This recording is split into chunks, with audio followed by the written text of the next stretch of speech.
To change the world, you first have to be brave enough to break the existing rules. Join our journey through the stories of rebels and outcasts who dared to dream of something better. Click subscribe now and join the ranks of those who dare. I didn't sleep the night they buried my daughter. I sat in the kitchen until 4 in the morning, still wearing the black dress, still holding the program from the service with her photograph on the cover. Miriam, 41 years old, my firstborn, the one who used to climb into my bed during thunderstorms even when she was 17 and thought she was too old for that. Gone. The official cause of death was cardiac arrest. That's what the death certificate said. That's what my son-in-law Marcus told the paramedics, told the funeral home, told every single person who came through that receiving line and squeezed his hand and said they were so sorry for his loss. His loss. I didn't cry at the funeral. People probably thought I was in shock. Maybe I was, but somewhere underneath the numbness, something else was sitting very still and very quiet, watching Marcus accept condolences in that dark gray suit, watching him dab at his eyes with a folded handkerchief, watching him put his arm around my granddaughter Chloe, who was 16 and didn't understand why her mother's heart had simply stopped at 41 with no warning and no history of heart problems. I watched all of it. And I said nothing. The call came 2 days after the funeral. It was a Thursday morning, just after 9.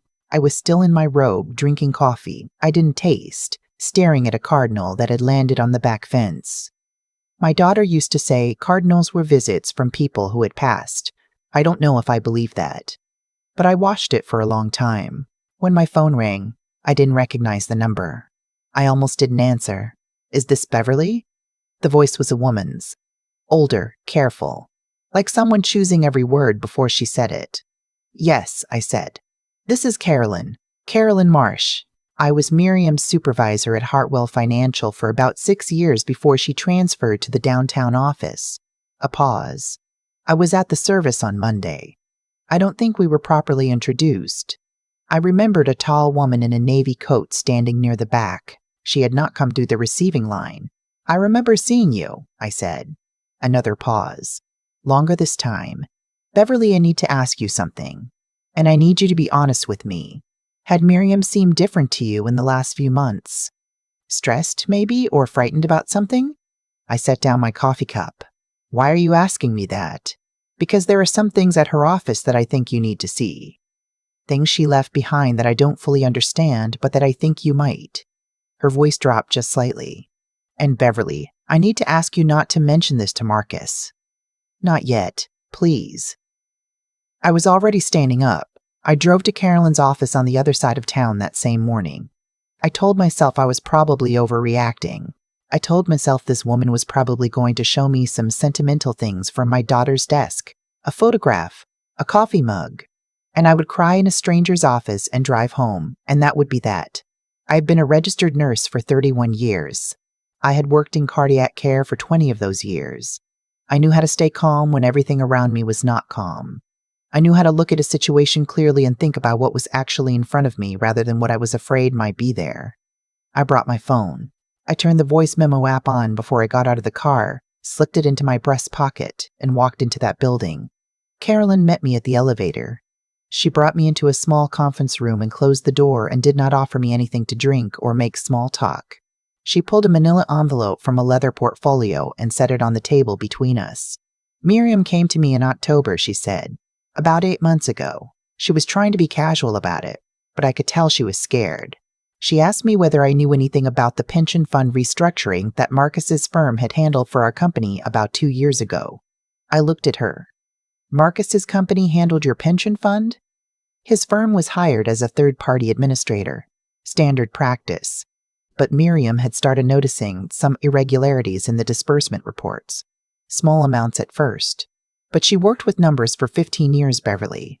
She knew what she was looking at. She opened the envelope and slid out a set of documents, printed spreadsheets, some with handwritten notes in the margins. I recognized my daughter's handwriting immediately and had to press my hands flat on the table for a moment. She had been tracking it for almost a year, Carolyn said quietly.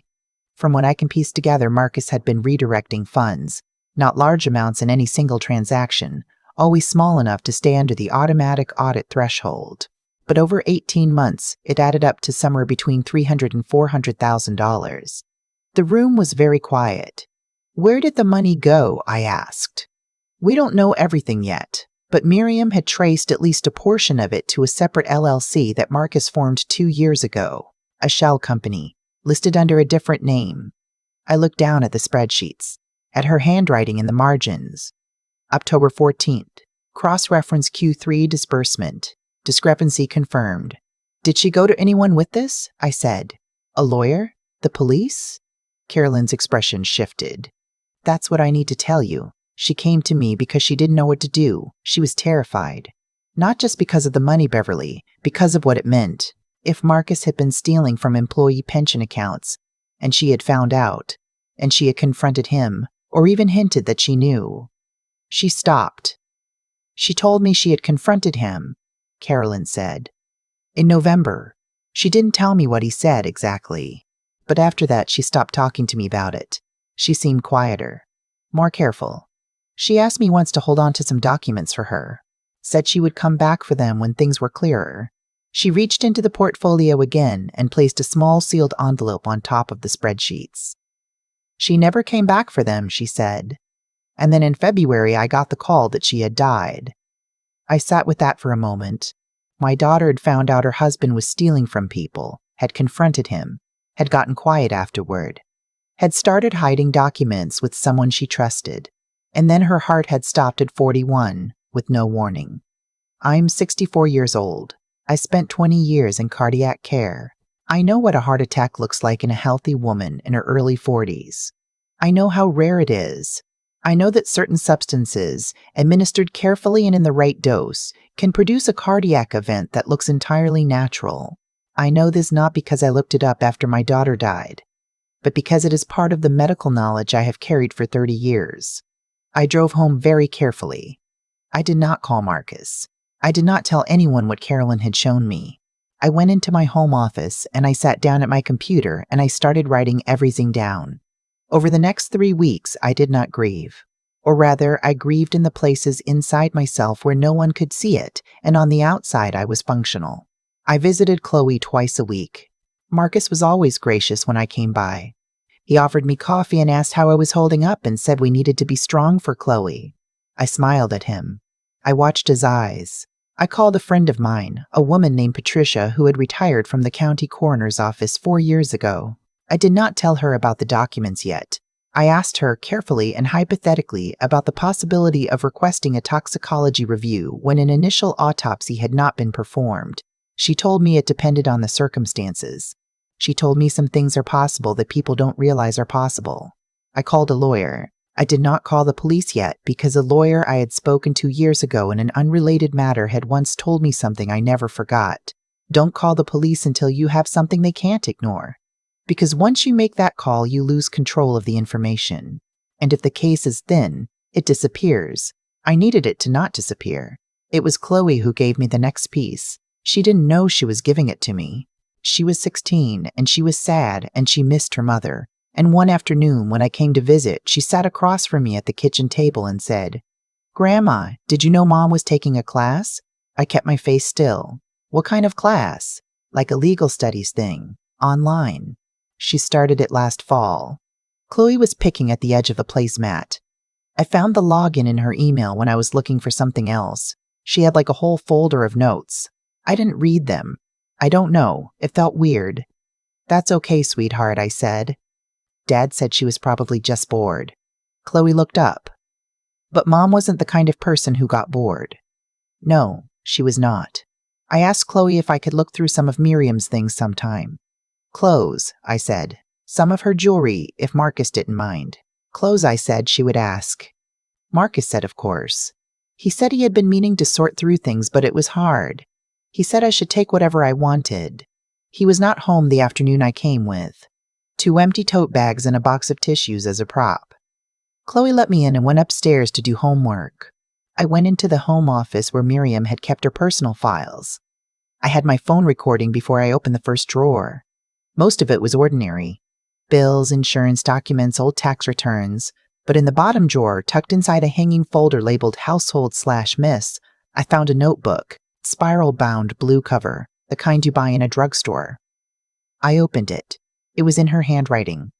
Not the careful, precise handwriting she used for work. This was urgent, cramped. Like she was writing fast and didn't want anyone to see. The first entry was dated September 3rd of last year. I think I've been wrong about him for a long time. I think I have been choosing not to see things because seeing them would mean I had to do something about them. I don't want to write down everything I know yet in case this is found, but I need to write something because I feel like I'm going to lose my mind if I don't. I settled in the floor of her office for a very long time. I read the whole notebook sitting there. I did not cry. I told myself I would cry later, and I did, but not then. Then, I needed to think. She had written about the money. She had written about the LLC she had found. She had written about a conversation she'd had with Marcus in November. She hadn't recorded it, and she wrote about wishing she had, in which he had admitted to borrowing from accounts he managed, but told her she didn't understand the full picture, that he was going to pay it back, that if she said anything, she would destroy their family and his career and Chloe's future. She had written, he didn't threaten me exactly, but it felt like a threat. 2 weeks after that entry, she wrote, I'm not sleeping. I've started keeping things outside the house, just in case. The last entry in the notebook was dated January 19th. I have a plan. It's not a perfect plan, but it's a plan. I'm going to be careful. I'm not going to say anything to him until I have everything in order. I need to protect Chloe no matter what happens. She died on February 8th. I took the notebook. I took photographs of every page first just in case and sent them to an encrypted folder. Then I put the original notebook in my tote bag under a cardigan that had been my daughter's, and I walked out of that house carrying her smell in my hands. That night I called Patricia again. This time I told her everything. She was quiet for a long time when I finished. Then she said, Beverly, there are people I can call. But you need to understand that if we start this, it's going to be a process. It's not going to be fast. It's not going to be fast. I know, I said. And you need to stop going to that house alone. I know that too. She called me back the following morning. She had spoken to a detective she trusted in the financial crimes unit. He had, in turn, made a call to someone in homicide. They wanted to meet with me. I walked into that meeting with the notebook, the photographs, the documents Carolyn had given me, my own written timeline, and a recorded copy of everything I had said and done, including a voice memo from the afternoon in Miriam's office. I sat across from 2 detectives, and I laid everything on the table the way I had laid things on tables in my nursing career, methodically, clearly, in the right order. One of the detectives, a woman about my daughter's age, looked at the notebook for a long time. Then she looked at me. How long have you been building this? She asked. Since the week after her funeral, I said. The financial investigation moved faster than I expected. What Miriam had documented turned out to be the thread that unraveled something much larger. The shell company Marcus had formed was connected to 2 other accounts. He had not only stolen from Hartwell Financial's pension fund.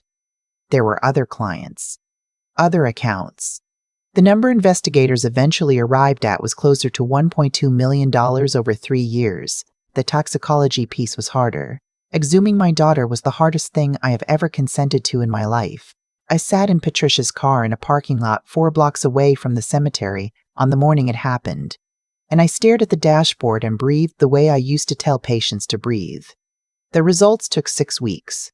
They found elevated levels of a substance that should not have been present, a medication that in certain doses and combinations can cause the heart to stop, a medication that Marcus, as the spouse of a registered nurse's daughter, would have known his wife might have access to, that investigators later found he had researched online 14 times in the 10 days before my daughter died. He was arrested on a Tuesday morning in April. Chloe was at school. I know because I asked the detective to please make sure Chloe was not home. I was the one who picked Chloe up from school that afternoon. I sat with her in the car in the school parking lot while she cried in a way that I recognized, a kind of crying that is also a kind of breaking open, and I held her the way I had held Miriam during thunderstorms. I didn't tell her it was going to be okay, because I have never believed in telling people things I cannot promise. I told her she was not alone. I told her I was not going anywhere. I told her the truth had mattered enough, that her mother's plan had worked, even if her mother hadn't been the one to finish it. Chloe is living with me now. She has her mother's precision with numbers and her mother's habit of writing things down to make sense of them. She is doing all right, in the way that teenagers do all right, which is to say she is surviving, and that is enough for now. Marcus is awaiting trial. The financial charges are straightforward. The other charge is not, but the evidence is what it is. I am telling this story because my daughter started writing things down because she thought it might save her, and it didn't save her in time. But it didn't disappear either. Evidence doesn't disappear when you protect it, when you make copies, when you trust the right people and document everything and don't walk into a dangerous room without your phone recording. I learned some of that too late. I learned some of it just in time. If something feels wrong, it is worth writing down. If someone you love seems frightened and then goes quiet, it is worth asking why. If a healthy person dies and the story doesn't quite make sense, it is worth asking that too. Not loudly, carefully, with documentation. My daughter was meticulous and brave, and she loved her daughter more than she feared her husband. She did almost everything right. She just needed someone to finish what she started. I was a nurse for 31 years. Taking care of people is the only thing I have ever known how to do. This was just one more way of doing it. There is a version of this story where I do nothing, where I fold the black dress and put it in the back of the closet and tell myself that Miriam is gone, and the certificate says cardiac arrest and there is nothing left to do but grieve. I almost chose that version. In the first days after her funeral, it would have been very easy to choose it, but I have spent 31 years in rooms where people are dying, and rooms where people survive. And one thing that work teaches you, if you are paying attention, is that the difference between those two outcomes is almost never luck. It is almost always the result of choices made before the crisis arrived. Preparation, attention, the refusal to look away from what is actually in front of you. Miriam made choices like that. She saw something that frightened her, and instead of pretending she hadn't seen it, she wrote it down. She made copies. She trusted someone outside her own home with the truth. She was building something carefully and quietly, because she understood that the truth without documentation is just a story. And a story without evidence can be buried just as easily as a person. What happened to her is the consequence of what Marcus chose. Not in some abstract sense, but in the most direct and practical one. He chose to steal.